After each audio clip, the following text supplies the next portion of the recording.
6000పై 5% వడ్డీ రేటు చొప్పున ప్రతి సంవత్సరానికి ఒకసారి వడ్డీ తిరిగి కట్టబడిన 2 సంవత్సరాలకు ఏ చక్ర వడ్డీ ఎంత?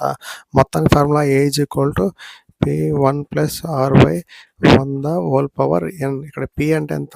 6000 1+R అంటే 5% /100 అంటే 2.